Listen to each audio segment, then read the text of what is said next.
A spokesman for the UK Prime Minister David Cameron said that more than 2 billion people, a quarter of the world's population, is expected to watch this month's royal wedding between Prince William and Kate Middleton.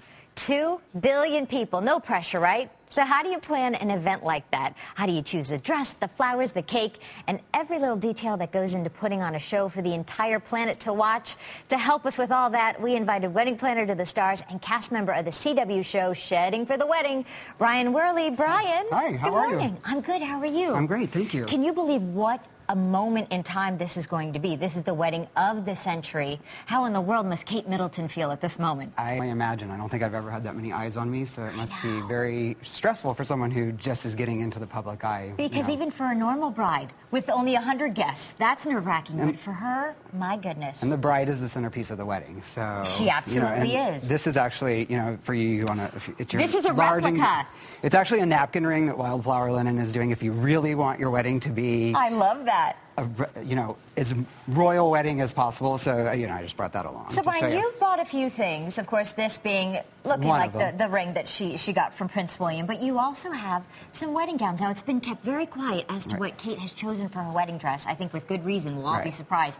But you brought a few with you today. I did. Well, at 11 o'clock, which is the hour that everyone is going to be waiting for, we have 2 of what Saks believes may be what her dresses are going to look like. So this is a Marquesa from Saks. And we actually created the bouquet and took a picture of Diana's bouquet, and then we made it a modern version because obviously it was like 30 years ago, and it's a little, things have changed. So we still have the Stephanopoulos hanging down, but it's still it's still beautiful. And what is your hunch, Brian? Do you think she'll go strapless? I mean, some are saying she might be a little more covered up because of the tradition. Well, tradition, I hope that they'll kind of break tradition. My whole thing about weddings is it's not your mom's wedding and it's not your grandmother's wedding, so break tradition and do it how you want. So I think that, sometimes in the church they don't allow you to show your shoulders, so maybe afterwards, so, she can show it covered up like that. Well, it is lovely. And then your next choice, I think this is kind of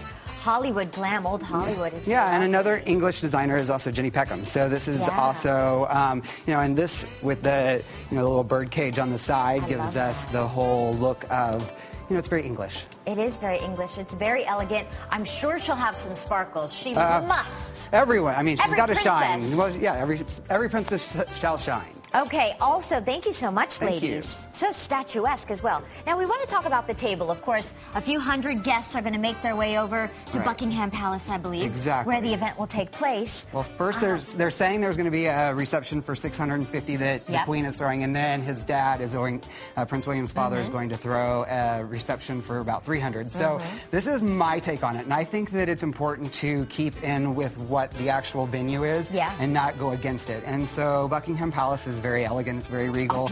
Opulent. So, Amy from Hidden Garden, who does amazing flowers, classic party rentals, provided the chairs and the china, and then also Wildflower Linen did the linens and the napkins. So, and then we had Mont Blanc, because I think it's really important, and especially if you're of their caliber, you're going to give everyone a gift.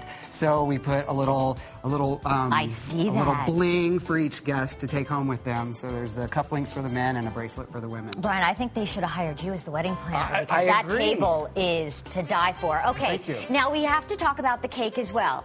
This is a stunner, and the big, the big hoopla is the fact that they've chosen a fruit cake. I know, isn't that crazy? Isn't that wild? Well, his mom had 27 cakes. So I would think that if you're going to have 27 cakes, one of them can be a fruit cake, because typically I think people use them as doorstops, during the holidays. They're not our favorite. So Jamaica from Jamaica's Cakes created this beautiful cake, and I think it's a very modern version of, some of the cakes that we found from his mom's. But I think it's stunning, and inside a fruit cake, still keeping with the elegance, but giving it a modern twist, which I think is very important these days, instead of just, going back and reverting to the olden days. Well, we can't wait to see the biggest watched event, I think, of our generation, April 29th. And you're going? I will be there. Yeah. I don't think I will be actually watching the wedding, but I will be there with every journalist around the country. Well, you're going to go to the reception, so you'll have to tell me if I will report if I back. hit the nail on the head. I will report back, Brian. Great. Thank you so much. Shedding for the Wedding airs every Wednesday at 8 a.m. right here on KTLA at 8 p.m.,